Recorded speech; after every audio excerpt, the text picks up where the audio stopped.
Bismillahirrahmanirrahim. Assalamualaikum warahmatullahi wabarakatuh.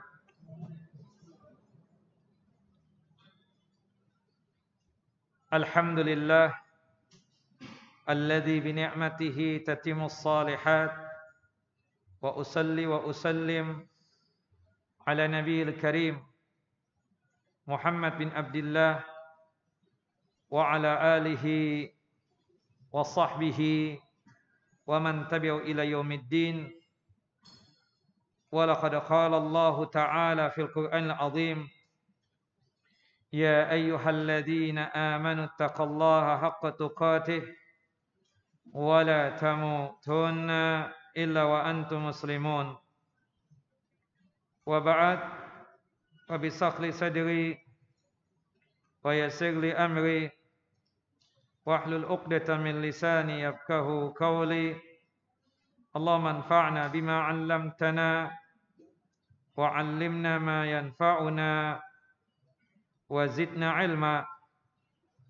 Allahumma inna na'udzubika min jahdil bala wa darakash syaqa wa su'il qada wa syamatatil a'da. Allahumma inna na'udzubika minal barasi wal jununi wal juzami wa sayil asqam. Allahumma inna na'udzubika min zawali ni'matika wa fuji'ati niqmatika wa tahawuli afiyatika wa jami'i sakhatika. Ikhwani wa akhawati fid din, a'azani wa a'azakum Allah. Bapak dan Ibu yang saya dimuliakan oleh Allahu Jalla wa Ala, melanjutkan kajian kita, pembacaan kitab Umdatul Ahkam karya Syekh Al-Allamah Al-Muhaddis Al-Faqih Abdul Ghani bin Abdul Wahid bin Ali Al-Maqdisi rahimahullah rahmatan wasi'ah, yang dimana kita masuk pada pembahasan hadis yang berkaitan tentang membuat shaf atau barisan salat. Nanti insyaallah satu persatu kita akan bacakan hadisnya berkaitan tentang pembahasan shaf atau barisan salat ini. Di sini pada hadis nomor 83, hadis dari sahabat yang mulia Anas bin Malik radhiyallahu an, Rasulullah sallallahu alaihi wasallam menjelaskan tentang hukum pembuatan shaf atau barisan salat. Kita bacakan saja hadisnya. An Anas bin Malik radhiyallahu anhu, qala Rasulullah sallallahu alaihi wasallam, sawwu sufufakum fa inna taswiyatas shaffi min tamamis shalah.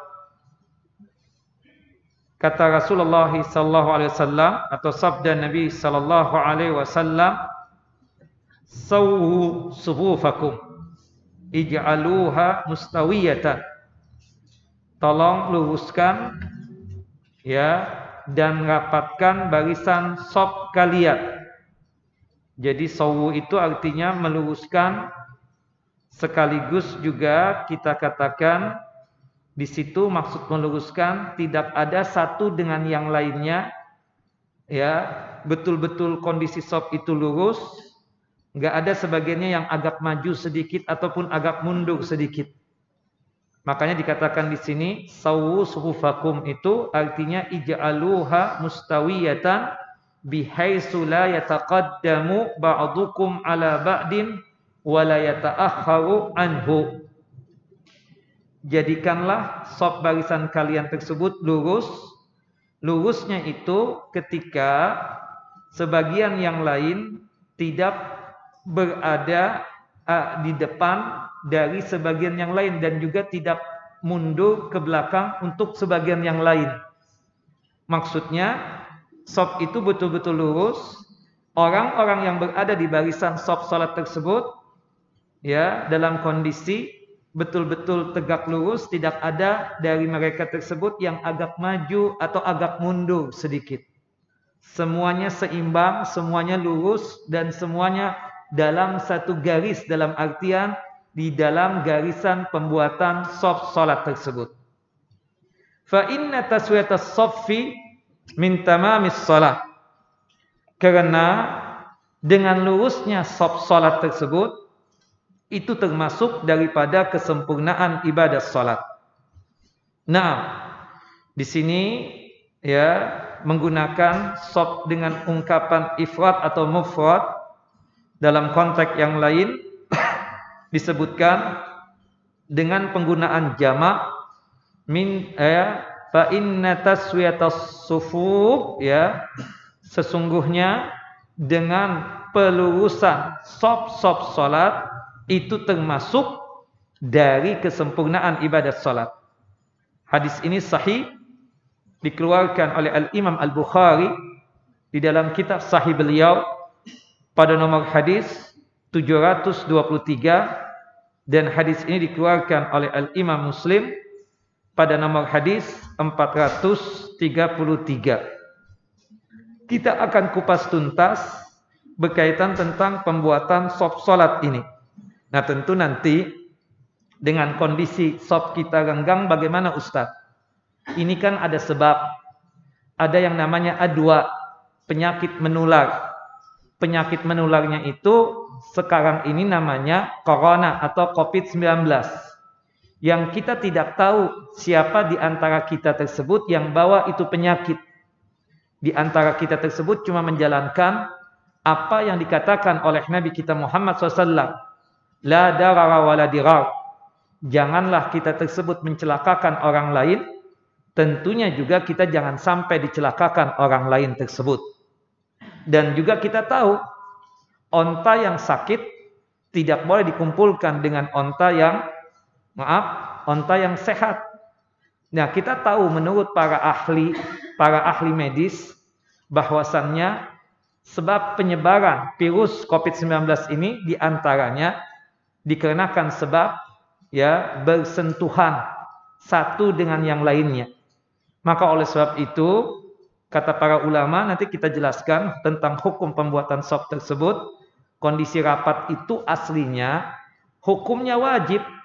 Tetapi ketika ada kondisi seperti sekarang ini, dengan adanya COVID-19 ini gugur kewajiban tersebut.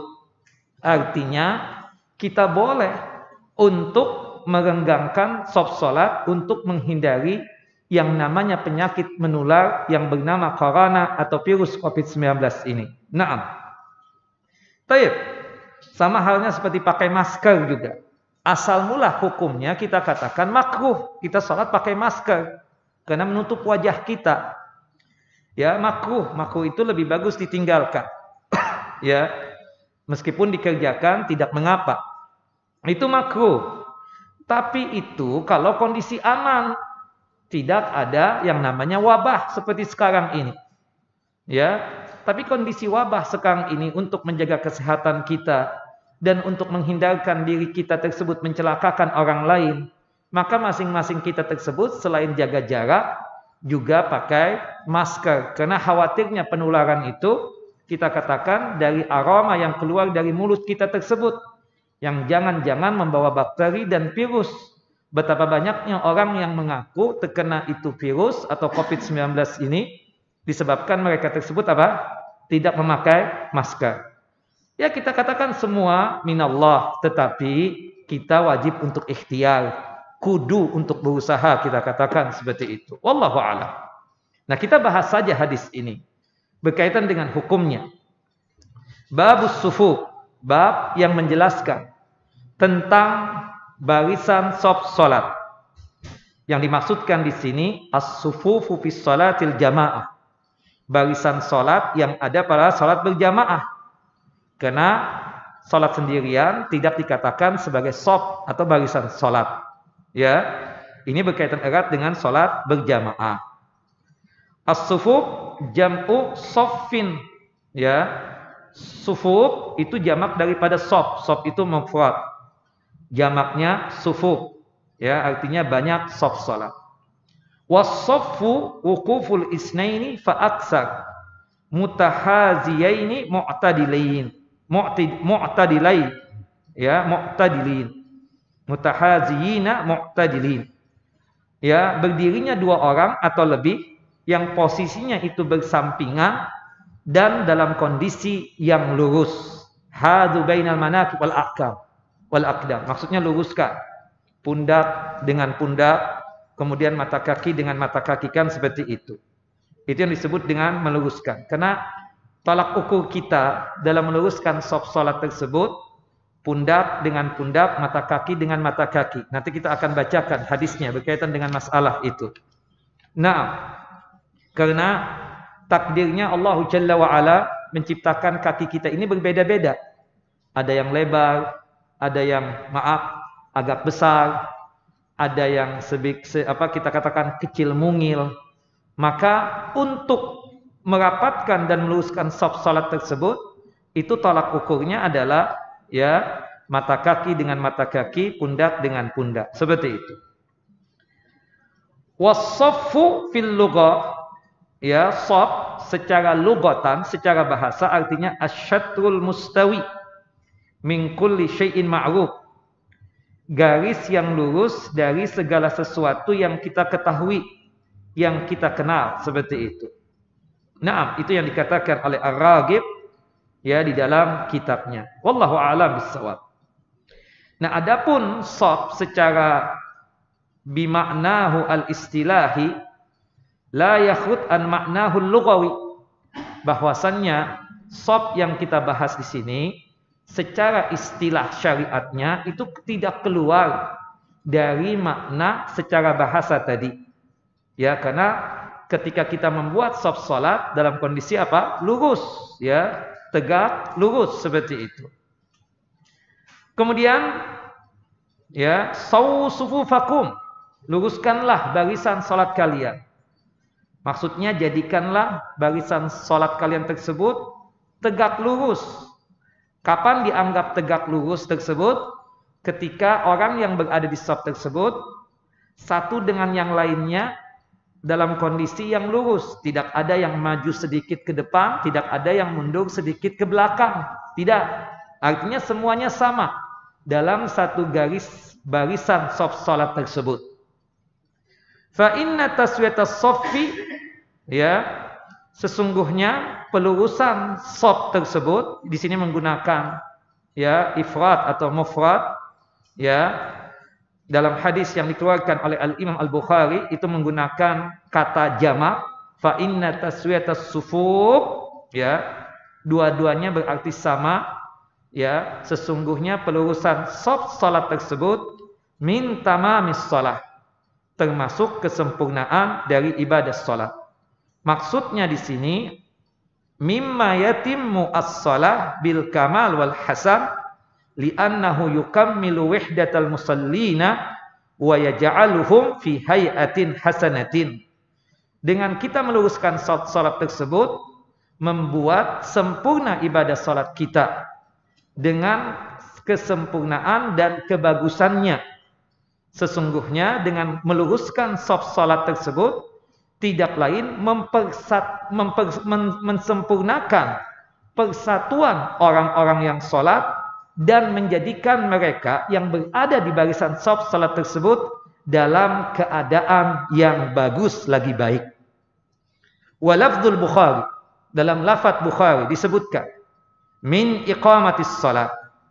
Maksud di sini rapatkan dan luruskan shaf salat, sesungguhnya pelurusan shaf salat tersebut bagian daripada mendirikan ibadah salat. Maksudnya al-ityanu biha ala wajhil kamal wa qad dzakarahu Allah taala iqamatus salah fi kitabihil aziz fi mawadhi'a katsirah. Bahwasannya dengan kita meluruskan shaf salat maksudnya kita mendirikan ibadah salat tersebut secara sempurna dan telah disebutkan oleh Allah Jalla wa Ala di dalam Al-Qur'anul Karim, di dalam kitabnya yang mulia, di beberapa tempat atau di tempat ya di dalam ayat-ayat yang lumayan banyak. Naam. Wa fi hadis Abu Hurairah radhiyallahu an Di dalam hadis Abu Hurairah radhiyallahu an, semoga Allah Jalla wa ala meridhai beliau. Qala Rasulullah sallallahu alaihi wasallam. Rasulullah sallallahu alaihi wasallam bersabda, "Atimmus shaffa fis shalah." Sempurnakanlah barisan salat di dalam salat. Fa inna iqamata as-shaffi min husnis shalah.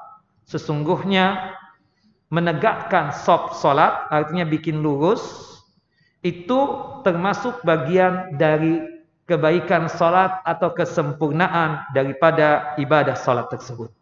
Hadis sahih dikeluarkan oleh Al-Imam Al-Bukhari di dalam kitab sahih beliau pada nomor hadis 722, dan hadis ini dikeluarkan oleh Al-Imam Muslim dalam kitab sahih beliau pada nomor hadis 435.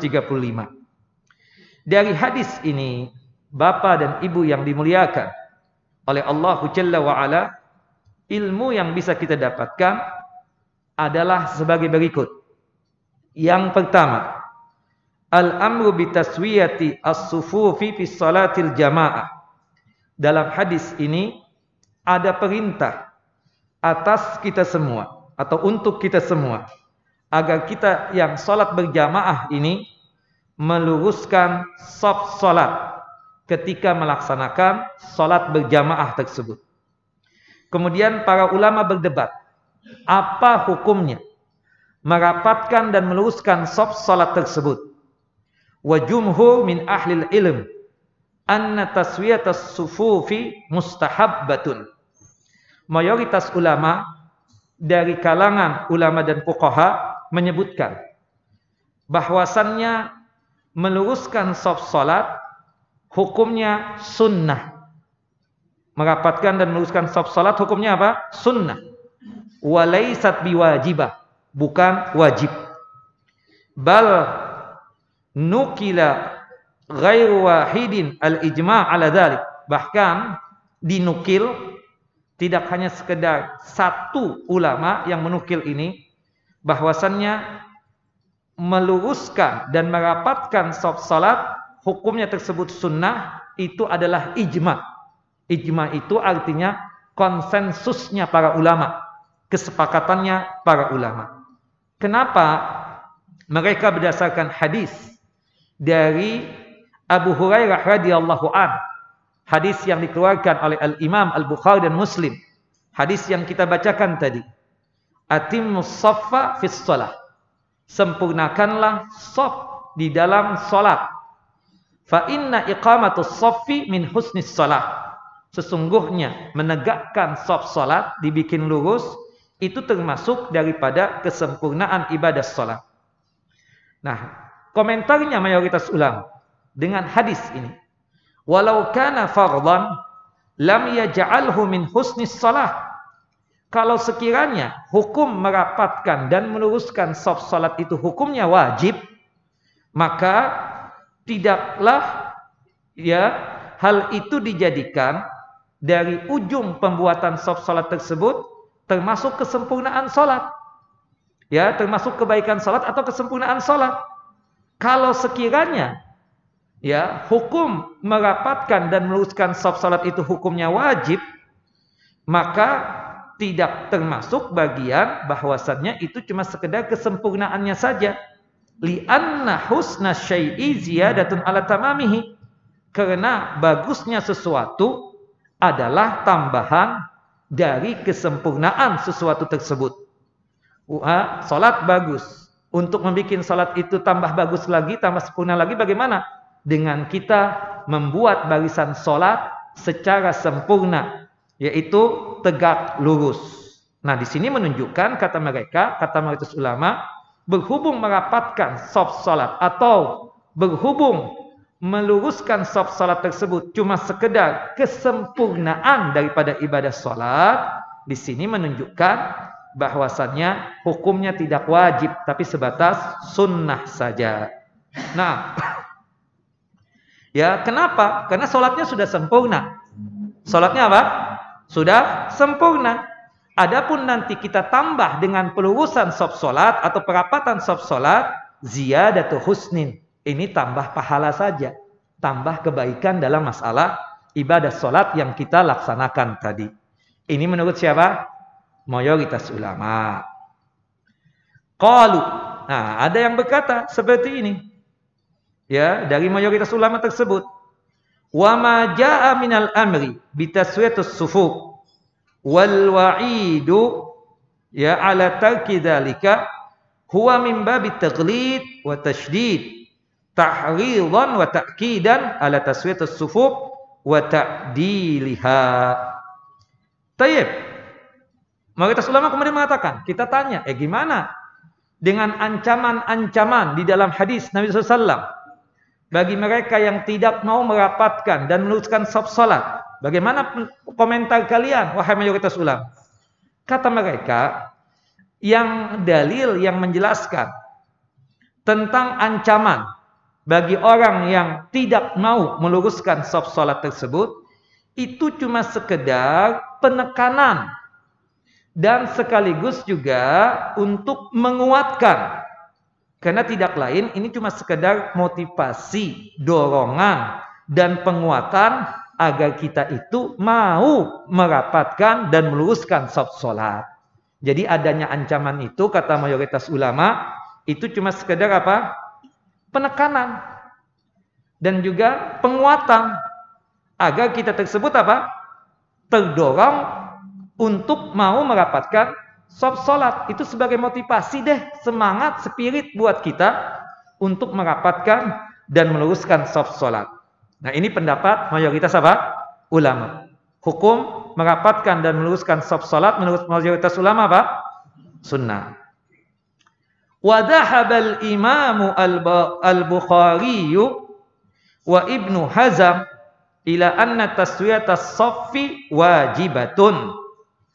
Kemudian Imam Bukhari dan Imam Ibnu Hazm berpendapat bahwasannya merapatkan dan meluruskan saf salat itu hukumnya wajib. Wakhtara hadza Syekhul Islami Ibnu Taimiyah wa San'ani wa Syaukani. Kemudian pendapat yang mengatakan wajib ini menjadi pilihannya Syekh Islam Taimiyah. Kemudian Imam San'ani. Imam San'ani ini adalah pemilik kitab Subulus Salam, syarah daripada kitab Bulughul Maram. Kemudian diikuti juga oleh Al-Imam Syaukani. Imam Syaukani. Naam. Mereka berdalilkan dengan dalil hadis-hadis yang dengan menggunakan sigot perintah. Ya, sekaligus juga mereka berdalilkan dengan hadis-hadis yang ada ancamannya. Salah satu dalil kata mereka yang mengatakan wajib tentang pembuatan saf salat tersebut adalah hadis Nu'man bin Bashir radhiyallahu anhuma. Ya, qala Rasulullah sallallahu alaihi wasallam. Rasulullah sallallahu alaihi wasallam bersabda, la tasawwunna sufufakum aw la yukhalifannallahu baina wujuhikum. Sungguh kalian tersebut merapatkan saf-saf kalian atau barisan saf-saf kalian kalau kalian tersebut tidak mau untuk merapatkan dan meluruskan saf-saf kalian tersebut, niscaya kalian satu dengan yang lainnya suka berselisih, suka saling bersalah paham. Nah, ini ancaman. Hadisnya sahih. Dikeluarkan oleh Al-Imam Al-Bukhari di dalam kitab sahih beliau pada nomor hadis 717. Dan hadis ini juga dikeluarkan oleh Al-Imam Muslim pada nomor hadis 436. Nanti kita akan bacakan hadis ini lagi. Yaitu hadis ini ada dalam kitab kita Umdatul Ahkam pada nomor hadis 84. Naam. Wa wajhul istidlal, apa yang menjadi pengambilan dalil oleh Imam Bukhari, Ibnu Hazm, kemudian Syekh Islam Taimiyah, kemudian juga Al-Imam As-San'ani dan juga oleh Al-Imam Asy-Syaukani. Kata mereka, anna Nabiy sallallahu amara bi taswiyatus sufuq, ya, wa tawa'ada 'alal mukhalifah, ya, wa ta'awwada 'alal mukhalafah. Naam, wa ta'awwada 'alal mukhalafah. Wa hadza la yakunu illa 'ala tarkin wajib. Kita lihat dalam hadis tadi hadis Nu'man bin Bashir, Nabi SAW memerintahkan kita untuk merapatkan dan meluruskan shaf salat.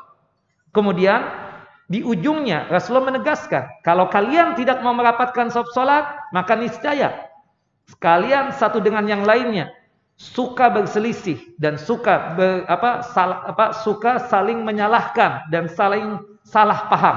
Kan seperti itu. Ini kan ancaman. Ancaman bagi orang yang tidak suka meluruskan dan merapatkan shaf salat. Tidak mungkin Rasulullah mengancam seperti itu, kecuali itu orang meninggalkan sesuatu yang wajib. Kalau itu cuma sebatas sunnah saja, nggak mungkin ancamannya seperti ini.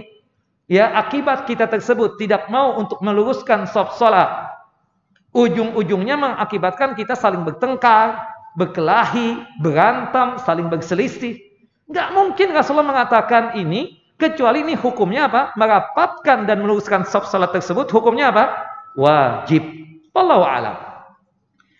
Wa hadzal qaulu huwal azhar insyaallah liquwati ma'khadhihi. Bahwasanya pendapat yang kedua inilah yang lebih kuat, yang nampak kebenarannya, ya, insyaallah biidznillah, ya. Kenapa kuatnya pendalilan yang mereka ambil dari dalil-dalil yang ada. Wa amma nukilal ijma' ala istihbabihi faqad qala anhu sahibul furu' wa man dzakara al ijma' ala annahu mustahab famuraduhu subutu istihbabihi la nafya wujubihi. Baik. Adapun yang mengatakan, ya, mereka menukil bahwasannya meluruskan dan merapatkan salat tersebut cuma sebatas sunnah, merapatkan dan meluruskan barisan salat cuma sebatas sunnah. Mereka mengatakan ini ijma'nya ulama, ini konsensusnya ulama. Dikatakan oleh pemilik kitab Al-Furu' yang menyebutkan bahwasannya meluruskan dan merapatkan salat tersebut hukumnya sunnah, merapatkan dan meluruskan barisan salat tersebut hukumnya sunnah. Maksudnya tersebut telah ditetapkan hukum sunnahnya, tapi tidaklah menafikan kewajiban kita tersebut membuat shaf salat. Baik, kita lihat komentarnya. Syekh Muhammad bin Shalih Al-Utsaimin rahimahullah rahmatan wasi'ah ketika menjelaskan tentang hukum membuat shaf salat wajib ataukah sunnah. Mayoritas ulama mengatakan hukumnya apa tadi? Sunnah. Sedangkan Imam Bukhari, Imam Ibnu Hazm, kemudian Ibnu Taimiyah, Imam Sun'ani, dan juga Syaukani mengatakan hukumnya wajib. Termasuk juga Syekh Muhammad bin Shalih Al-Utsaimin mengatakan hukum merapatkan dan meluruskan shaf salat hukumnya adalah wajib. Adalah wajib. Tapi wajib di sini, kata beliau rahimahullah rahmatan wasi'ah, bukan berarti kalau sekiranya di antara kita ini tidak ada pandemi nih ya, tidak ada al-adwa, tidak ada penyakit menular nih misalnya. Ada di antara kita ini yang tidak mau merapatkan dan meluruskan shaf salat. Tidak mau untuk merapatkan dan meluruskan shaf salat. Ya, bukan karena ada uzur. Kalau sekarang ini kan ada uzur, kita katakan, ya, tahu-tahu dia membuat shaf salat dalam kondisi renggang, bukan karena ada alasan, bukan karena ada sebab, bukan karena ada uzur. Kalau sekarang ini ada uzur, kita katakan, ada penyakit menular, namanya corona, ya, ini aman, kondisi aman. Maka kata Syekh Muhammad Shalih Al-Utsaimin, ya, hukumnya dia tersebut berdosa, tapi salatnya tersebut tetap sah. Ya, salatnya tersebut sah. Makanya dikatakan oleh Syekh Muhammad bin Shalih Al-Utsaimin rahimahullah rahmatan wasi'ah, man shalla khalfas saffi munfarida li'anna as-saff muktamilun fala syai'a alaihi was salatuhu sahihatun wa huwa ma'jurun liqaulihi tabaraka wa ta'ala fattaqullaha mastata'tum. Barang siapa yang salat di belakang shaf sendirian, full kondisi shaf salat, ya, karena full shaf, ya, kita bikin shaf yang kedua sendirian, maka salatnya tersebut sahihatun, salatnya sah dan dia mendapatkan pahala sesuai dengan firman Allah Jalla Jalaluhu dalam surah At-Taghabun ayat yang ke-16. Fattaqullaha mastata'tum. Bertakwalah kalian kepada Allah Jalla wa Ala sesuai dengan kemampuan kalian. Amma idza kana as-shab ghairu muktamilin fa alaihi i'adatus shalah liqaulin Nabi SAW. Ya, adapun jika sekiranya shaf salat di depan dia masih kosong, ya, masih kosong, tahu-tahu dia membuat shaf sendirian, maka kata Syekh Muhammad Shalih Utsaimin, hendaknya dia tersebut mengulangi salatnya. Artinya apa? Salatnya tidak sah. Itu alasannya apa? Karena di depannya tersebut masih kosong. Masih kosong bukan karena pandemi nih, ya. Bukan karena ada wabah penyakit COVID-19, enggak, aman. Kondisinya aman. Di depannya masih kosong, tahu-tahu dia bikin sendirian. Kata Syekh, ini salatnya tidak sah. Dia hendaknya mengulangi salat tersebut berdasarkan hadis dari Wabisah, la salata limunfaridin khalfas shaf. Tidak ada salat bagi orang yang salat sendiri di belakang shaf salat. Nah, kemudian Rasulullah SAW menyuruh orang tersebut untuk mengulangi salatnya. Wa ili annahu ra'a rajulun yusalli khalfas shaf munfaridan fa amara ay yu'idus salat. Nah, kemudian selanjutnya disebutkan oleh Syekh Muhammad Shalih Utsaimin rahimahullah rahmatan wasi'ah berkaitan tentang masalah hukum wajib. Wa amma 'alal qaul bil wujub fatasihu aidan wa la yakhtaliful hukum, yang mengatakan bahwasannya hukum pembuatan salat tersebut hukumnya wajib.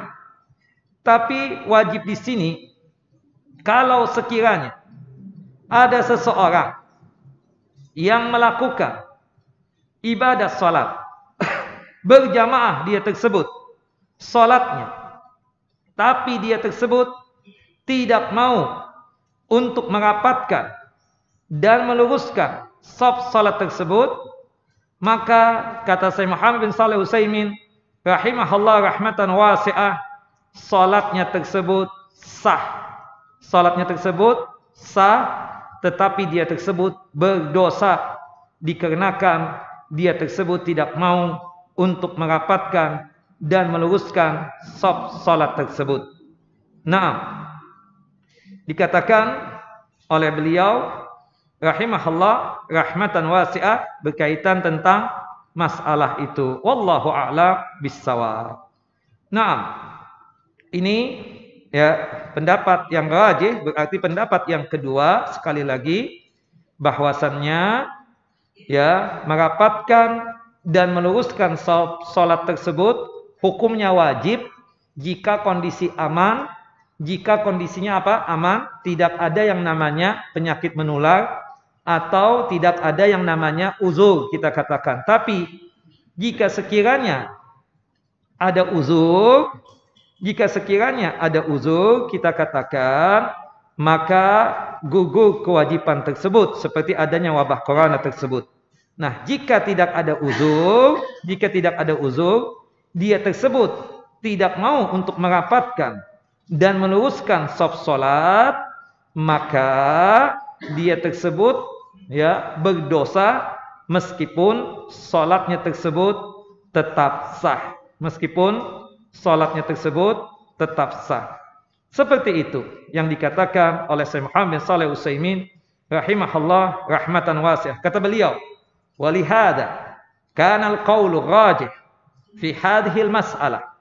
Ya, oleh sebab itu perkataan yang benar atau yang rajih dalam masalah ini, apakah merapatkan dan meluruskan shaf salat tersebut sunnah ataukah wajib? Yang benar wujubu taswiyatus shaf, hukumnya wajib meluruskan shaf salat. Wa annal jamaah idza lam yasawwu shaffa fahum asimun, dan sesungguhnya jamaah salat yang dia tersebut tidak mau untuk merapatkan dan meluruskan shaf salat, maka dia tersebut berdosa. Wallahu alam, dan ini yang dikatakan dari tekstual perkataan Syekh Islam Ibnu Taimiyah rahimahullah rahmatan wasi'ah. Kemudian dikatakan oleh Syekh Muhammad Shalih Utsaimin, lakin idza khalafu falam yusawwu sab fahal tabtulu salatuhum, ya, fahal tubtalu, ya, salatuhum, jika sekiranya mereka tidak merapatkan saf salat, berdosa jelas. Pertanyaan kedua, batal enggak salatnya? Ya, ada dua pendapat di sini. Ya, karena kita tahu keyakinan kita merapatkan dan menguruskan saf salat hukumnya apa? Wajib misalnya. Nah, kalau dia tidak mau merapatkan saf salat, berdosa iya. Tapi apakah salatnya tersebut sah? Naam. Ini yang menjadi perdebatan. Ada dua pendapat. Pendapat yang pertama mengatakan innahu tubtalu atau tabtulu, ya, bahwasannya salatnya tersebut batal. Salatnya tersebut apa? Batal. Li'annahum tarakal wajib. Karena mereka tersebut meninggalkan yang wajib. Naam. Sebagian ulama, ya, mengatakan berdosa iya dia tersebut, tapi salatnya tersebut tidaklah batal. Ya, disebutkan sebagian ulama mengatakan walakin ihtamal adami al-butlan ma'al ismil aqwa. Tetapi ya, pendapat yang mengatakan salatnya tidak batal tapi dia tersebut berdosa, itu lebih kuat. Itu lebih kuat. Itu yang dikatakan oleh Syekh Muhammad Shalih Utsaimin. Kenapa? Li'anna taswiyata wajibatun lis-shalah la wajibatun fiha. Ketahuilah, yang berkaitan dengan meluruskan dan merapatkan salat itu berkaitan dengan kewajiban yang ada dengan ibadah salat, bukan yang ada berkaitan dengan kewajiban di dalam salat. Kalau di dalam salat jelas itu berkaitan dengan syarat sahnya ibadah salat, bukan begitu? Syarat sahnya ibadah salat cuma ada 6. Yang pertama, suci daripada hadas. Yang kedua, suci daripada najis. Yang ketiga adalah salat ketika masuk waktunya, yaitu berkaitan dengan salat wajib, mengetahui masuknya waktu salat. Yang keempat, menutup aurat. Yang kelima adalah menghadap kiblat, ya. Yang terakhir masalah niat. Nah, ini syarat sahnya ibadah salat di dalam salat. Kalau merapatkan dan meluruskan salat itu adalah kewajiban yang ada di luar salat, meskipun ada hubungannya dengan ibadah salat. Makanya pendapat yang kedua lebih rajih, kata Syekh Muhammad Shalih Utsaimin. Dia berdosa, iya, karena tidak mau merapatkan dan meluruskan saf salat, tapi untuk salatnya tetap apa? Sah. Seperti itu. Naam. Kenapa? Karena merapatkan dan meluruskan saf salat tersebut, ya, annaha kharijun an hayatiha, ya, itu di luar daripada ibadah salat. Oleh sebab itu, ya, salatnya sah, ya, samul insanu bitarkihi wala tabtulus salatu bihi. Naam, kal adzan masalah. Ya, bahwasannya dia tersebut, ya, berdosa karena tidak mau merapatkan dan meluruskan saf salat. Tapi ya, salatnya tidak batal, sama seperti adzan. Pertanyaan, antum sholat nih di masjid ini, enggak ada azan, enggak ada iqamah. Antum main langsung sholat asar, sah enggak sholatnya? Sah, tapi karena kita satu masjid, kan hukumnya itu fardu kifayah. Asal mula hukumnya tersebut, setiap individu kita tersebut, yang laki-laki terutama, wajib untuk melantunkan azan tersebut, termasuk juga iqamah. Tahu-tahu di antara kita semuanya enggak mau azan, enggak mau iqamah, langsung sholat. Sholat asarnya sah enggak? Sah. Tapi dia apa? Berdosa. Kenapa enggak mau azan, enggak mau iqamah? Nah, azan itu kan adanya di mana? Di dalam sholat apa di luar sholat? Di luar sholat, seperti itu. Wallahu a'lam bishawab. Jelas ya? Adapun yang berkaitan dengan kejadian kita sekarang ini, ada pertanyaan kepada para ulama. Ya, ma hukmu taba'ud bainal musallina fi salatil jamaah bisababi wabai corona. Apa hukumnya menjaga jarak di antara orang yang sholat di dalam salat berjamaah seperti kita sekarang ini. Ya, jaga jarak dalam satu barisan saf salat. Dikarenakan ada sebab wabah corona atau virus COVID-19.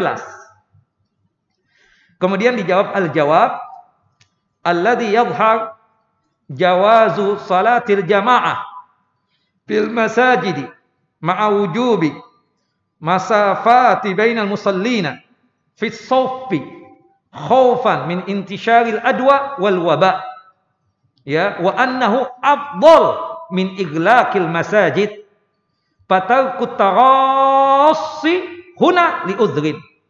Naam. Yang nampak jelas kebenarannya bolehnya salat berjamaah di masjid-masjid. Ya, meskipun dengan pembuatan shaf ada jarak antara orang-orang yang melaksanakan ibadah salat berjamaah tersebut. Dikarenakan ada rasa ketakutan dan kekhawatiran tentang tersebarnya penyakit menular dan wabah corona ini. Dan ini lebih afdol, lebih utama daripada kita tutup masjid. Bukan begitu? Dan ini lebih utama daripada kita sholat di rumah. Jelas kata Syekh Ali, sholat di masjid meskipun jaga jarak. Allah yarham.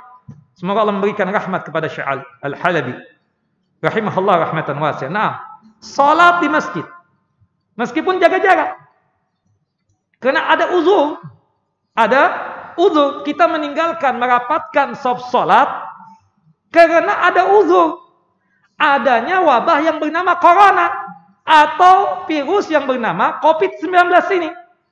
Yang dimana penularannya itu salah satu sebabnya kata para ahli medis dengan kita saling bersentuhan. Maka oleh sebab itu kita katakan bertemu kan harusnya selamat. Bukan begitu? Padahal berselamat ini menjatuhkan dosa-dosa kecil kita. Bukan begitu? Tapi sekarang nggak bisa. Kita dulu cipika-cipiki. Sekarang maaf-maaf dulu deh. Takut, kita khawatir. Bukan ala nuduh antum bawa penyakit. Jangan-jangan kitanya juga yang, ya kitanya yang mau dipeluk juga seperti itu. Jangan-jangan dia yang ada penyakit kan seperti itu. Maka oleh sebab itu kita pakai masker. Kita jangan selaman dulu untuk sementara waktu. Atau pakai isyarat saja ya selamannya seperti itu. Karena ada wabah ini. Ya, mudah-mudahan Allah Jalla wa'ala segera mengangkat ini wabah. Dan menghilangkannya di negeri yang kita cintai ini. Amin ya rabbal alamin. Sehingga kita bisa beraktivitas secara normal lagi sebagaimana sedia kala, new normal ya seperti itu. Naam. Wallahu a'lam bissawab. Jelas ya ikhwan? Jadi nggak ada keraguan lagi ya. Jadi merapatkan shaf salat dan meluruskan shaf salat kalau kondisi apa? Wajibnya aman, kan seperti itu. Tapi kalau kondisi seperti ini, gugur kewajiban tersebut menjadi hukum apa? Kita katakan ya, salat kita tetap sah dan tidak mengapa yang demikian. Dan ini lebih utama. Kita sholat di masjid dengan jarak-jarak seperti ini. Ikuti protokol kesehatan. Itu lebih utama daripada kita nutup masjid. Ya, apalagi nggak sholat Jumat misalnya. Na'udzubillah ya kan. Cukuplah kita kemarin-kemarin itu sampai 10 atau 11 kali Jumatan. Kita tinggalkan itu. Sekarang Alhamdulillah. Kita taati protokol kesehatan. Kita taati hukumah. Itu amal soleh kita. Ya, pemerintah kita taati. Dengan mereka menyarankan protokol kesehatan ketika di masjid jalankan protokol itu kesehatan ya, salah satunya ketika membuat shaf untuk sementara waktu jaga jarak dulu. Kalau bisa antum juga kalau ke masjid kajian ini bawa sajadah sendiri ya kan seperti itu. Ada sajadah kan di rumah?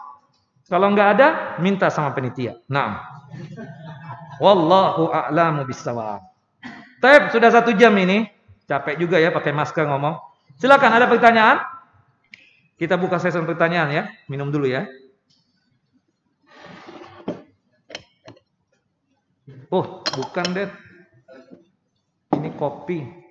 Bukan yang tadi yang diminta ya. Iya ya. Waalaikumsalam warahmatullahi wabarakatuh.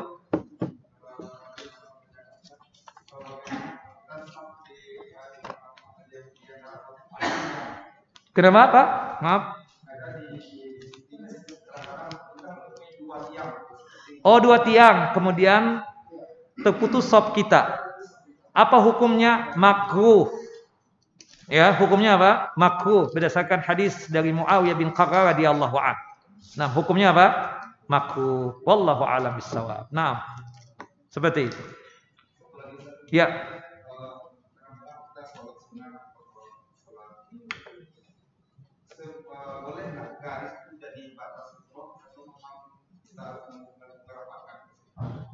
Sutra. Antum posisinya sebagai makmum. Antum salat sunnah sendirian. Lagi duduk. Kemudian orang itu antum jadikan sebagai sutrahnya antum. Boleh tidak? Boleh, nggak ada masalah. Misalnya di depan antum itu ada abang kita ini. Kemudian subhanallah setelah antum 1 rakaat, abang kita ini berdiri dia meninggalkan antum. Apa yang antum lakukan? Kalau sekiranya di depan antum itu ada tembok atau ada tiang, antum maju, boleh sambil jalan. Hingga mendekati itu tiang. Ya, tiang itu jadikan sutrahnya antum atau tembok tersebut menjadi sutrahnya antum seperti itu. Tapi Ustaz kalau jauh, masa anak harus jalan? Nah, sekarang khawatir ada yang melewati antum. Antum jadikan sesuatu yang antum miliki. Kebetulan antum bawa pena, bawa pulpen. Antum letakkan di depan sujud antum. Itu sebagai sutrahnya antum. Ya, meskipun yang afdal itu sutra ya sesiku ini. Itu menurut pendapat Syekh Nasiruddin Albani. Tapi secara umum kita katakan yang kurang yang kurang tingginya dari sesiku ini tidak mengapa. Termasuk kata Syekh Islam Taimiyah, sajadah yang kita bawa itu adalah sutrahnya kita. Artinya kita pakai sajadah nih. Orang melewati kita sholat yang pakai sajadah ini. Apakah dia berdosa? Tidak ada dosa. Karena sajadah itu sudah apa? Dijadikan sebagai sutra. Wallahu a'lam. Nah. Ustadz, apakah dalilnya tentang salat tasbih? Ini ada perdebatan di kalangan para ulama tentang hadisnya. Syekh Nasiruddin Albani mengatakan derajatnya hasan. Mayoritas ulama di antaranya Syekh Muhammad bin Shalih Utsaimin mengatakan hadis tentang masalah salat tasbih hadisnya dhaif. Wallahu a'lam, saya lebih condong kepada pendapat mayoritas ulama yang mengatakan salat tasbih itu hadisnya apa? Dhaif. Meskipun ada ulama yang menghasankan. Salah satunya adalah Syekh Nasiruddin Albani rahimahullah rahmatan wasi'ah. Ustaz, apa maksud tafsir dari surah Al-Fat ayat 29? Ya, simahum fi wujuhi min asari sujud. Pada wajah mereka tampak tanda-tanda bekas sujud. Itu tentang para sahabat ridwanullah ajmain. Kebiasaan yang dilakukan oleh sahabat ridwanullah ajmain, mereka menghidupkan malam dengan ibadah salat malam. Ya, ketika ketemu mereka di pagi hari, tampak betul bekas sujud yang ada di mereka, bukan jidat hitam. Bukan, tampak rasa lelah dan capek yang ada pada wajah mereka tersebut. Kenapa? Karena malam hari mereka melakukan apa? Tahajud, ya, qiyamul lail. Dan itu amalan yang menjadi kebiasaan para sahabat ridwanullah ajmain. Nah, seperti itu. Bukan sebagaimana yang ditafsirkan oleh sebagian orang. Dan ini penafsiran sesat lagi menyesatkan. Mereka mengatakan dengan jidat hitam itu tanda bekas sujud. Enggak boleh. Abdullah bin Umar ketemu dengan orang yang punya jidat hitam. Disuruh untuk apa? Bersihkan jidat hitam kamu itu. Karena itu sebagai tanda yang enggak layak untuk disebutkan sebagai apa? Bekas sujud. Orang kan bisa saja karena lama atau karpetnya itu agak sedikit keras hingga mengakibatkan apa? Jidatnya hitam. Dan kalau antum punya, maaf ya, punya jidat hitam atau maaf ada seperti benjolan gitu, antum bersihkan. Kalau perlu datang ke dokter untuk menghilangkan itu. Jangan dibiarkan aja bertanda seperti itu, tidak boleh. Ya, itu tidak boleh. Kita bersihkan. Apalagi itu dia wanita, ya kan?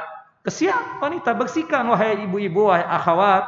Kalau misalnya ada tanda, mungkin ada pengaruh dari sujud tadi, tapi bukanlah sebagaimana yang dimaksudkan di dalam surah Al-Fat ayat 29 itu yang mengatakan bekas sujud, ya, bahwasanya bekas sujud itu maksudnya jidat hitam. Enggak ada. Nanti gampang banget orang bikin, ya, tinggal digaruk-garukkan jidatnya tersebut di karpet yang kasar tadi itu jadi hitam. Enggak, ini salah.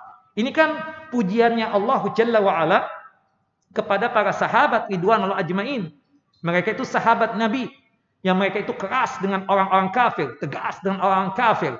Kemudian sangat memiliki rasa kasih sayang di antara mereka. Di antara kaum muslimin. Dan mereka tersebut subhanallah sangat cinta sholat. Sangat cinta apa? Sholat. Makanya tampak di wajah mereka tersebut bekas-bekas sujud tersebut. Ya kan? Ya, sebagian ulama mengatakan mereka itu para sahabat suka menghidupkan malam dengan ibadah sholat malam. Kita tahu dong, kalau orang di wajahnya capek, kelihatan agak sedikit ngantuk dan lain sebagainya, bisa jadi malam hari dia tidak tidur. Kenapa? Karena menghidupkan malam dengan ibadah salat malam. Wallahu a'lam bissawab. Naam.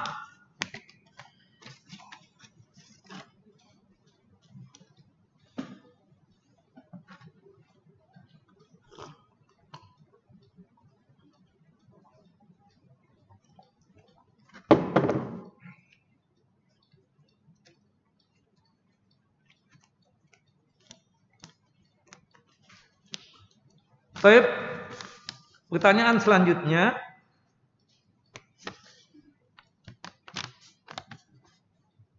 Ustadz, kalau perempuan sholat jidatnya tertutup sah tidak? Ya, sah. Seperti saya punya sorban nih. Saya sholat, kita tahu kan bahwasannya ketika kita sujud berdasarkan hadis Abdullah ibnu Abbas, 7 anggota badan kita harus nempel di lantai atau di sajadah. Pertama, jidat dan hidung. Yang kedua dan ketiga, kedua telapak tangan. Yang keempat dan kelima, kedua lutut. Kemudian yang keenam dan ketujuh, jari jemari kaki. Jelas ya? Berdasarkan hadis Abdullah bin Abbas. 7 anggota badan ini harus menempel di sajadah atau lantai ketika sujud. Pertanyaan saya, seperti Mas Dedi, Bang Agus, dia pakai peci, jidatnya tertutup rapat. Ya. Kemudian dia sujud ketika sholat. Beliau apakah termasuk sholat dengan di atas 7 anggota badan atau tidak? Termasuk. Buktinya apa lagi? Kedua lutut. Kan ada topi tuh. Dari Bangladesh apa dari Pakistan itu. Yang dimana peci kemudian berlubang tuh. Sehingga kata mereka, kalau ini topi sunnah nih, kopiah sunnah, peci sunnah. Kenapa saya bilang? Karena jidat kita sama hidung kita nempel.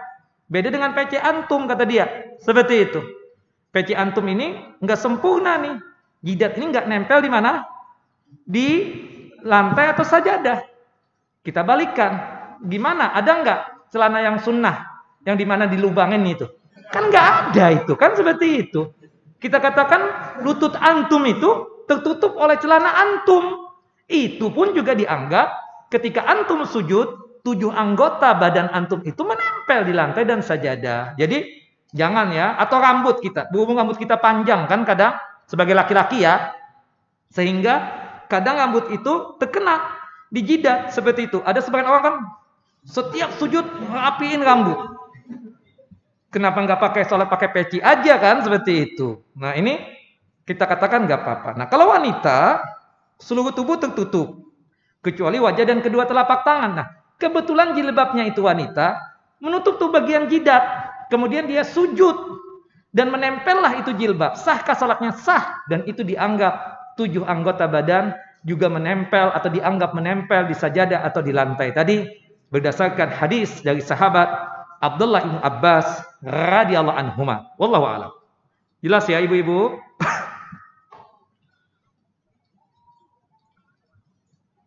Apa ini? Saya di stasiun kadang sholat. Sholat sendiri ketika ada jamaah sholat wajib. Karena kalau kita jamaah terlalu lama, apa saya berpisah dari jamaah sholatnya tidak sah? Maksudnya apa nih? Saya di stasiun kadang sholat nih, tapi dia sholatnya sendirian, begitu, tidak menunggu jamaah. Apakah sholatnya sah? Itu maksudnya ya, sah sholatnya. Tapi antum meninggalkan jamaah, rugi buat antum kan seperti itu. Misalnya begini, Nih di sini nih kita sholat berjamaah nih. Di situ ada yang sholat. Untuk sholatnya sah. Dia sholat sendirian, pengen buru-buru, pengen cepat-cepat. Gak mau ikut dengan kita. Alasan dia apa? Kelamaan nih si Ustadz. Kan seperti itu. Anda buru-buru. Sholatnya sah. Cuma dia tersebut berdosa apa? Tidak ikut berjamaah sholat tersebut. Itu berdosa. Makanya orang laki-laki yang sholat sendirian di rumah, ya, kalau kondisi aman ya, tidak dalam kondisi COVID seperti ini, ya, sholat sendirian dia sah, tapi dia sekaligus berdosa kata Syekh Islam Taimiyah, dikenakan meninggalkan apa? Sholat berjamaah. Wallahu a'lam bishawab. Naam. Baik.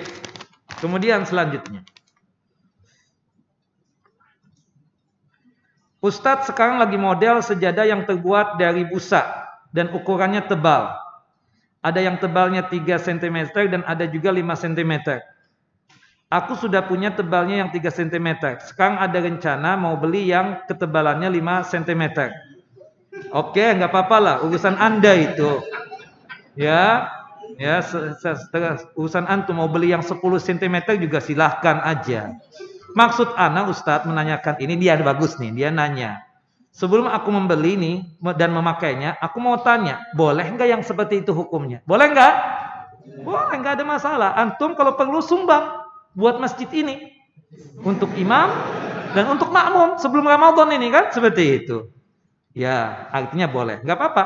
Salat Rasulullah pernah salat di atas tikar, kita katakan. Itu sudah secara umum kita katakan, ya boleh salat di atas sajadah. Mau sajadahnya tebal, mau sajadahnya itu ya tebalnya itu 3 cm atau 5 cm, 10 sekalipun nggak ada masalah seperti itu. Nah, ya tambah enak kan kita. Apakah itu dianggap sebagai kita sujud di atas 7 anggota badan? Tetap dianggap. Itu mungkin maksudnya hubungannya dengan itu. Kita katakan boleh. Bukanlah kita itu, artinya adanya sekarang karpet kita bagus-bagus sekarang ini kan seperti itu. Yang ada di masjid-masjid itu kan mantap-mantap semua tuh. Nah, masjid kita belum nih. Nanti insya Allah habis Agustus mudah-mudahan ya kan seperti itu. Kalau wabah sudah hilang, itu kalau misalnya kita sujud itu kayak nggak mau bergerak lagi tuh kepala. Kan itu ada tuh seperti itu. Itu ajib banget itu saya. Nah, walhasil ya bolehlah salat di atas sajadah boleh. Nah, boleh menggunakan sajadah tebal ya seperti itu. Wallahu a'lam bishawab. Naam. Tapi ada yang lain? Silakan. Di sebagian masjid saya belum mendapati sop depan itu udah penuh dan ada satu orang jamaah di belakang. Karena dia sendirian dia dari orang yang di depan dia, kemudian dia mundur atau memaksakan untuk masuk sop pertama. Itu dia mengamalkan hadis dhaif. Ya. Jadi ketika sudah sop itu full, dikatakan dalam hadis dhaif tersebut, ala dakhalta ma'ahum aw istawarta ahadan minhum. Alangkah baiknya engkau masuk memaksakan diri di sop yang penuh tadi itu. Atau engkau tarik salah seorang dari orang yang berada di sop yang penuh tadi itu. Untuk menemani engkau membuat sop yang selanjutnya. Agar jangan sampai engkau membuat sop sendirian. Seperti itu. Karena kan tadi ada hadis wabisah. Kita dilarang untuk bikin sop sendirian. Nah, maksudnya Nabi dalam hadis wabisah tersebut tidak lain adalah ini ada kejadian. Sebelum munculnya itu hadis wabisah. Ada seseorang yang sholat membuat sop sendirian. Padahal di depan dia sopnya sudah full. Padahal di depannya itu sopnya sopnya itu masih kosong. Sopnya apa? Masih kosong. Sop pertama masih kosong. Tahu-tahu dia bikin sop yang kedua sendirian. Ini yang ditegur oleh Nabi sallallahu ya di dalam hadis tadi. La salata limunfaridis shop, bahwasanya tidak ada salat bagi orang yang salat sendirian membikin sop sendirian, itu enggak ada. Itu kejadiannya ketika sopnya masih kosong kok tahu-tahu dia bikin sop yang selanjutnya. Nah, itu yang mengakibatkan kata Syekh Muhammad Shalih Utsaimin tadi, salatnya tidak sah. Itu sahabat disuruh untuk apa? Mengulangi salatnya. Adapun jika sudah full, penuh, maka dianjurkan kita membuat sop yang selanjutnya. Misalnya, sop yang pertama sudah full, sudah penuh, kita bikin sop yang kedua. Meskipun sendirian dan sholat kita apa? Sah. Dan itu yang dikatakan oleh para ulama. Di antaranya Syekh Muhammad Shalih Utsaimin, Syekh bin Baz, Syekh Nasiruddin Albani, dan juga yang lainnya. Nah, kemudian yang masih mengamalkan tadi, pertama yang dia amalkan itu tadi, menarik orang yang ada di depan dia mundur ke belakang, itu dia mengamalkan hadis dhaif. Dan kita nggak boleh mengamalkan hadis dhaif, bukan begitu? Karena yang namanya ibadah itu adalah kita katakan tauqifiyah. Itu berdasarkan nas, berdasarkan hujjah dan dalil. Dan tidak ada dalil yang sahih yang menjelaskan bolehnya kita tersebut menarik orang yang di depan kita untuk mundur ke belakang agar menemani kita membuat sop yang selanjutnya. Meskipun tujuan kita agar kita jangan sampai membuat sop itu sendirian. Ini salah. Hadisnya dhaif. Yang kedua, kita tahu untuk sop itu yang paling bagus sop yang mana? Yang pertama atau yang di depan dan terdepan. Seperti itu. Sop pertama lebih bagus daripada sop yang kedua. Sop yang kedua lebih bagus daripada sop yang ketiga. Kok bisa-bisanya dia tersebut mundur ke belakang? Berarti dia meninggalkan yang afdol untuk mengambil yang mabdul, yang tidak afdol. Hada haram, tidak boleh. Seperti itu. Yang ketiga, ya, kenapa tidak boleh seperti itu? Menarik orang di depan kita tersebut, kita tahu kan, sop di depan kita full. Rasulullah mengatakan apa? Sudul khalal. Isi, ya, sop yang kosong. Ya, wala tadaru furujatin li syaitan. Jangan engkau beri kesempatan syaitan untuk masuk di sop yang kosong tadi. Kan sudah full, kita datang nih, sendirian nih, kita tarik teman kita yang di depan kita, mundur ke belakang. Jadi kosong nggak yang di depan tadi? Jadi kosong. Dosa nggak dia? Dosa. Nggak boleh seperti itu. Nah ini kita katakan yang selanjutnya. Itu sebab tidak bolehnya. Kita disuruh merapatkan sop sholat, disuruh untuk mengisi sop yang kosong, tahu-tahu kita bikin sop itu jadi kosong. Nauzubillah min dzalik. Jelas ya? Nah, ini hal-hal yang disebutkan di dalam hal itu. Artinya, yang antum tanyakan tadi itu orang mengamalkan hadis dhaif, sekaligus juga tidak boleh dia mengamalkan hadis dhaif. Selanjutnya lagi kita katakan bahwasannya dia tersebut telah melanggar satu ketentuan yang telah ditentukan oleh syariat tadi itu. Sop yang pertama lebih afdal. Kenapa dia mau mundur? Kan ini tidak boleh. Kemudian kalau dia mundur juga akhirnya jadi kosong tuh sop, dan itu dia berdosa lagi. Seperti itu kira-kira. Wallahu a'lamu bissawab. Naam. Tapi ada yang lain?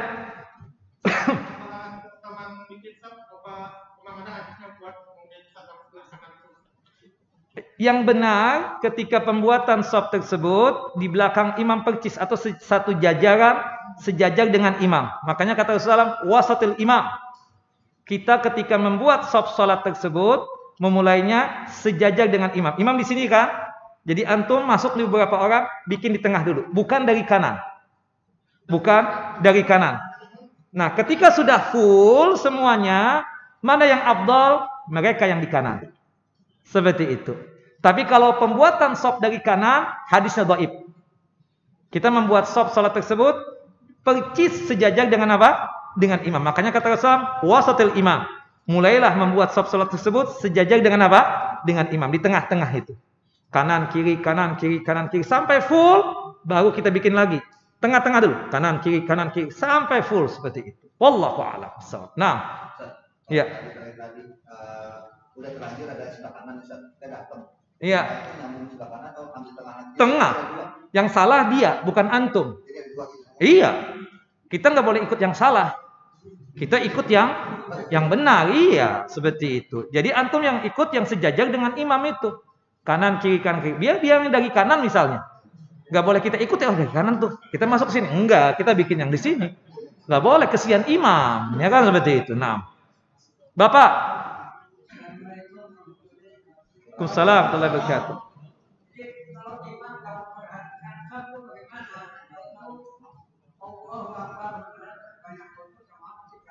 Kalau misalnya mungkin kondisi sekarang ya, imam kan serba salah menyuruh rapatkan, kondisinya renggang.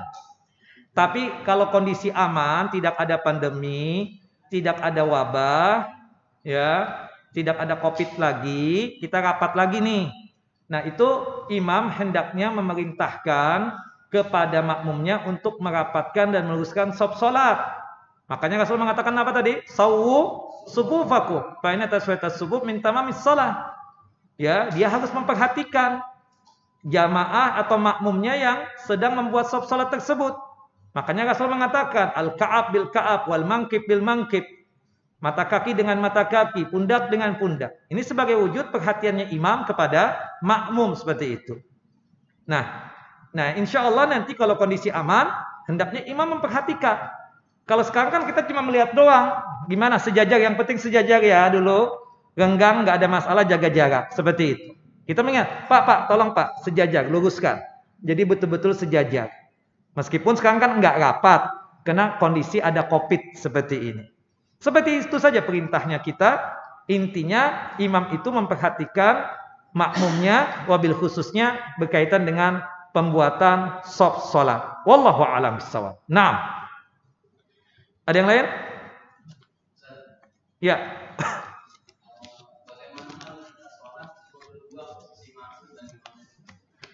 Antum sebagai imam, sedangkan makmum antum yang laki-laki posisinya berada di mana? Sejajar dengan antum. Artinya anak imam. Antum sebagai makmum anak berada di sebelah kanannya anak sejajar. Ibu-ibu, imamnya perempuan. Makmumnya satu orang juga perempuan. Berada di mana? Sejajar atau tidak? Sejajar. Imamnya suaminya. Kemudian makmumnya istrinya. Berada di mana? Di belakang. Tapi pertanyaan, boleh enggak istrinya berada di samping kanan suaminya? Pendapatnya boleh, ya, jika itu mahramnya dia.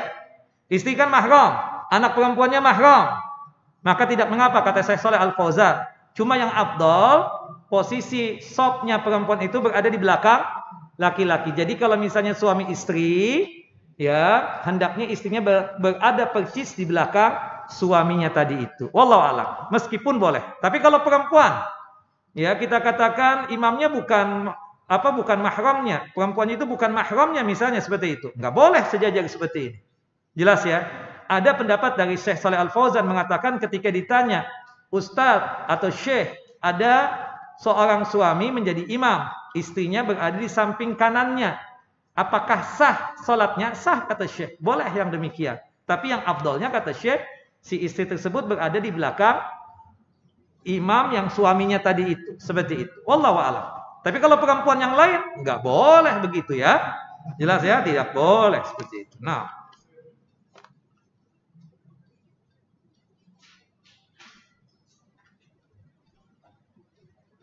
Ustadz, kalau kita di dalam sholat, ketika sujud atau ruku, ketika salah membaca bacaan tasbih, hukumnya bagaimana Ustadz? Terbalik misalnya. Ruku subhana rabbil a'la, sujud subhana rabbil azim. Sah enggak salatnya? Sah. Ya, karena pembacaan doa-doa ruku dan doa-doa sujud hukumnya apa? Sunnah, bukan wajib. Artinya kalau toh enggak baca, sah enggak salatnya? Sah, kita katakan seperti itu. Ya, apakah perlu sujud sahwi? Enggak perlu. Sujud sahwi itu berkaitan dengan rukun dan kewajiban yang ditinggal. Misalnya dia tersebut meninggalkan kewajiban, lupa tasyahud yang pertama, maka nanti sebelum salam dia sujud sahwi. Atau ada orang yang kekurangan jumlah rakaat salat, setelah dia sempurnakan salatnya, nanti setelah salam dia melakukan apa? Sujud sahwi. Wallahu a'lam. Sujud sahwi berapa kali sujud Ustaz? 2 kali sujud. 2 kali sujud. Mau sebelum salam ataukah setelah salam? 2 kali sujud. Allahu akbar, Allahu akbar, Allahu akbar, Allahu akbar. Assalamualaikum warahmatullahi. Assalamualaikum warahmatullahi. Seperti itu. Naam. Ini sampai jam berapa nih? Covid nih, hah? Ada pertanyaan lagi? Pertanyaan, Taib. Silakan. Iya. Iya. Iya. Kalau misalnya berduaan seperti itu ya, kembali kepada keumuman. Kalau antum salat di masjid, boleh misalnya agak jaga jarak, ya, seperti itu. Nah, kondisi sekarang ya, mudah-mudahan habis Agustus selesai deh, udah deh, mudah-mudahan ya Allah. Kita berharap Ramadan deh sudah hilang nih wabah, kan seperti itu. Nah, ya, Bang.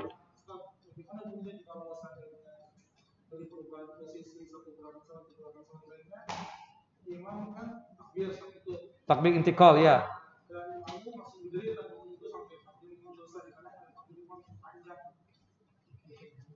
Seharusnya kita sebagai makmum, kalau imam itu belum mengucapkan Allahu Akbar, kita jangan bangkit dulu.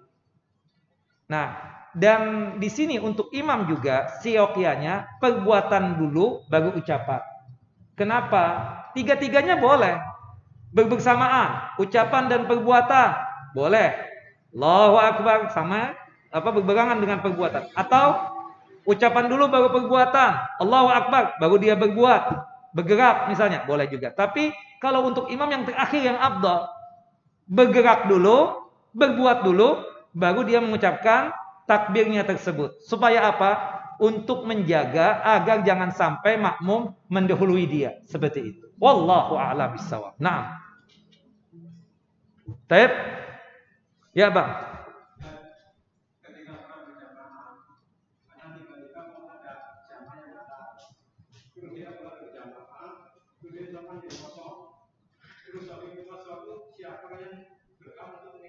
Yang di belakangnya.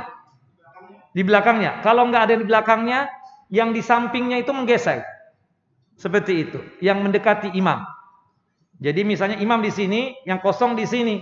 Maka yang menggeser itu, yang ada di samping misalnya, kalau posisi sekarang kanan ya. Kanan gitu misalnya.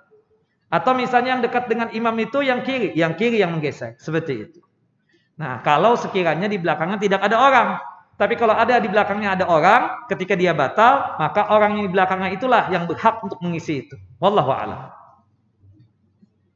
Baik, silakan. Kita sampai jam 3 kurang 15 menit. 10 menit lagi. Nah, kita ingin bacakan hadis, cuma takutnya ini panjang ya.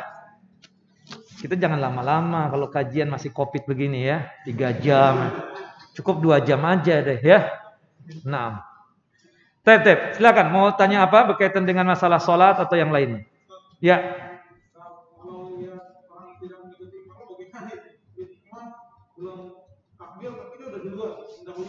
Ini kayaknya antum ini. Ha? Jadi gimana coba sholat begitu? Iya dong. Apalagi kalau berkaitan dengan takbiratul ihram, dia duluan. Allahu Akbar baru imam. Berarti dia nggak ikut imam, batal sholatnya seperti itu. Ya mungkin ya, tapi di Masjid Al-Ikhlas enggak lah, enggak begitu antum. Kesian abang kita, ya kan seperti itu, enggak lah. Sini sudah 5 tahun kajian sunnah, Masya Allah. Insya Allah ya kan, artinya ada orang yang memang asal-asalan. Cuma sedikit lah kondisi itu. Pasti mereka itu ikut dengan imam. Jadi, innama ju'ilal imamu liyu'tamma bihi. Dijadikan imam tersebut untuk diikuti. Istilahnya mutaba'ah. Mutaba'ah imam itu gimana sih? Imam dulu berbuat, baru kita makmum berbuat. Makanya kata Nabi SAW, la tarka'u hatta yarka'a. Janganlah kalian tersebut, wahai makmum, ruku sampai dipastikan imam telah ruku. Wala tasjudu hatta yasjuda. Janganlah kalian, wahai para makmum, sujud sampai imam tersebut dipastikan telah sujud. Seperti itu. Ya. Kenapa? Termasuk salam. Dia salam dulu ke kanan dan ke kiri, baru dia salam. Itu adabnya, etikanya. Itu yang disebut dengan mutaba'atul imam. Ya. Kalau yang muwafaqah, salatnya sah, cuma makruh muwafaqah itu bersamaan. Imamnya Allahu Akbar, kita ikut Allahu Akbar bersamaan. Itu namanya apa? Muwafaqah bersamaan. Salatnya sah, tapi hukumnya apa? Makruh. Ya, seperti itu. Nah, yang haram, yang bisa membuat salatnya batal adalah musabaqah, mendahului imam, yang ancamannya sangat luar biasa itu. Ya, akan dirubah wajahnya tersebut seperti wajah dongki atau keledai, atau badannya tersebut akan dirubah seperti ya fisiknya keledai, kan seperti itu. Nah, berarti menunjukkan orang yang secara sengaja tahu ilmu, dia mendahului imam, maka bisa mengakibatkan sholatnya tidak sah dan dia berdosa. Dan dosanya dosa apa? Dosa besar. Karena ancamannya luar biasa tadi itu. Wallahu a'lam bishawab. Nah, ya. Ini biasanya ada pertanyaan dari jemaah. Ya. Betul. Kapan dia mulai sholatnya? Ketika sudah masuk waktu sholat, meskipun di masjid belum sholat, belum iqamah misalnya, dia sudah mulai sholat. Karena kan syarat sahnya ibadah sholat itu kan ada 6. Yang ketiga tadi yang kita sudah sebutkan, al-ilmu bidukhuli awqatis shalah al-khamas. Mengetahui tentang masuknya waktu sholat. Misalnya anggaplah si ummahat tersebut nggak dengar azan. Oke, tapi dia tahu waktu sholat telah hadir nih. Bolehkah dia sholat? Tentu sudah masuk waktunya boleh untuk sholat. Karena Allah menyatakan di dalam surah An-Nisa, surah yang keempat, ayat 103, fa'aqimus shalah innas salata kanat 'alal mu'minina kitaban mauquta. Tegakkanlah salat dan laksanakanlah ibadah salat, sesungguhnya kewajiban ibadah salat tersebut ada ketika waktunya telah tiba. Nah, ummahat atau ibu-ibu tadi sudah tahu nih di Masjid Al-Ikhlas sudah adzan, berarti waktu salat telah hadir. Bolehkah dia memulai langsung salat? Boleh. Jangan menunggu suaminya datang dari masjid. Iya kalau suaminya langsung. Kalau suaminya nggak pulang-pulang sampai ke Isya misalnya, jadi muskilah buat dia kan begitu. Jadi kadang ibu-ibu tuh nanya, sudah selesai belum di masjid? Ya enggak begitu kita katakan. Ibu udah waktunya masuk sholat, ibu sholat aja deh. Jangan menunggu ya jamaah yang di masjid selesai kan seperti itu. Azannya nunggu selesai azannya atau Oh, nah di sini kan ada fadilah menjawab adzan. Amalan ringan pengantar kita ke dalam surga salah satunya adalah menjawab adzan. Ibu-ibu yang di rumah itu atau bapak-bapak juga yang ada di dalam masjid ini jawab adzan dulu. Allahu akbar, Allahu akbar. Ibu-ibu yang di rumah jawabin Allahu akbar, Allahu akbar. Sampai la ilaha illallah. Yang dimanapun, mau yang di masjid ataupun yang di rumah, jawab la ilaha illallah. Kalau kita tulus ikhlas menjawab adzan, sebagaimana disebutkan dalam hadis Umar bin Khattab, dakhalal jannah. Jaminannya apa? Surga. Ya, Ustadz, gimana kalau dia sudah adzan, sudah masuk waktu sholat, masih dikumandangkan adzan, dia sholat. Sah nggak sholatnya? Sah sholatnya. Tapi dia tersebut meninggalkan keutamaan menjawab adzan. Padahal menjawab adzan pahalanya besar. Jaminannya surga. Kok ditinggal? Nah nanti setelah itu kan ada doa berkaitan dengan adzan. Kan ada 3 tahapan yang sudah kita bahas. Ya, itu baca dulu doanya. Hukumnya sih sunnah, bukan wajib. Cuma emang sayang kalau nggak dibaca. Kenapa? Dosa-dosa kita diampuni. Allah bersalawat kepada kita. Dengan kita membaca itu doa, syafaat Nabi kita dapatkan. Kan emang kalau kita nggak baca. Nah, setelah itu baca, baru kita kalau bisa qobliyah dulu, qobliyah. Ya, kalau sudah qobliyah, pingin doa dulu, monggo, bagus, doa kita mustajab. Sebelum sholat wajib itu. Kemudian bagus setelah itu sholat wajib. Begitu tuntunannya ya. Wallahu a'lam bissawab. Hatta yang di rumah, ibu-ibu, jadi jangan sampai menunggu jamaah selesai di masjid baru sholat. Jangan ini ya. Ya, kalau sudah masuk waktunya sholat, dia berarti boleh untuk melaksanakan ibadah sholat tersebut. Wallahu a'lam. Baik. Tinggal 5 menit lagi. Silakan, Pak. Ya. Boleh nggak kita keluar dari sholat berjamaah atau mundur dari sholat? Karena imam lebih dari ke arah salam. Dan melibati banyak ayat-ayat yang dibahas, Pak. Dekat. Boleh nggak kita keluar dari? Jangan keluar. Nah, hendaknya imam yang seperti itu kalau nggak hafal juga langsung ruku saja. Yang penting sudah baca Al-Fatihah kan? Misalnya ini salah. Ternyata surah yang ini dia coba salah lagi. Nah, carilah surah yang dia hafal. Al-Ikhlas hafal dong, Pak. Qul huwallahu ahad gitu kan seperti itu. Nah, jadi salah nih Bapak. Enggak benar nih jadi imam nih. Gue keluar aja deh. Ya, enggak apa masalah, dosa begitu, ya, seperti itu enggak boleh. Ya kan dia selesai sholat, kita tegur, Pak. Antum kalau misalnya nggak hafal, hafalan sedikit, jangan coba-coba jadi imam deh. DKM mana ini kan seperti itu. Saya tahu Ustaz itu orangnya yang sombong. Oh gitu ya Pak. Nanti dimusyawarahkan sama DKM masjid aja Pak. Jangan curhat ke saya deh. Saya nggak tahu deh Pak, biarin deh ya. Khalas, insya Allah doain dia. Ya kan seperti itu. Nah. Iya. Apakah kita boleh menggunakan azan dalam keadaan bencana atau kebakaran? Ya Allah, azan dan iqamah itu cuma berkaitan tentang salat apa? Wajib, salat fardu. Tidak ada salat sunnah pakai azan, tidak ada salat sunnah pakai iqamah. Utama, azan dan iqamah tersebut cuma ada pada salat wajib atau salat fardu. Ya, tidak ada pada orang baru dapat anak. Diadzankan di telinga kanan, diiqamahkan di telinga kiri, itu hadisnya dhaif. Termasuk juga tidak ada adzan dan tidak ada iqamah setelah mayit dikuburkan. Enggak ada, ya. Tidak ada dasarnya sama sekali. Kemudian adzan dan iqamah untuk salat fardu. Tidak ada adzan iqamah, lagi kebanjiran, adzan.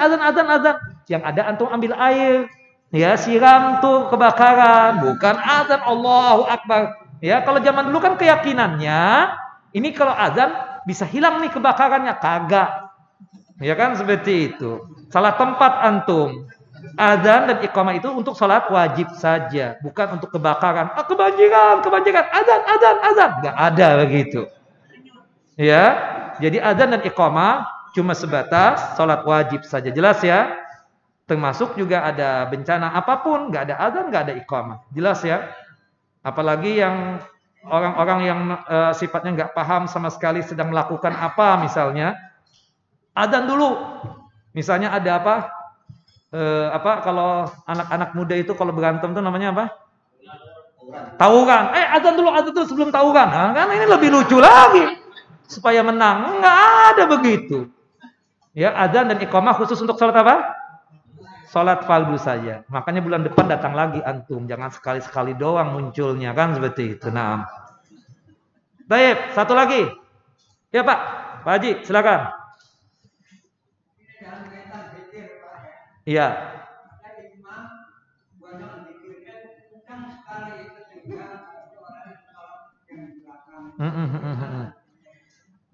Afdolnya utamanya kalau kita berzikir, terutama habis sholat, cukup telinga kita saja yang dengar. Jangan kencang-kencang pakai mikrofon lagi. Sudah suaranya kencang pakai mikrofon. Mikrofonnya yang banyak lagi kan seperti itu. Itu enggak boleh mengganggu orang. Cukup ya Allah Maha mendengar apa yang kita zikirkan, apa yang kita mohonkan.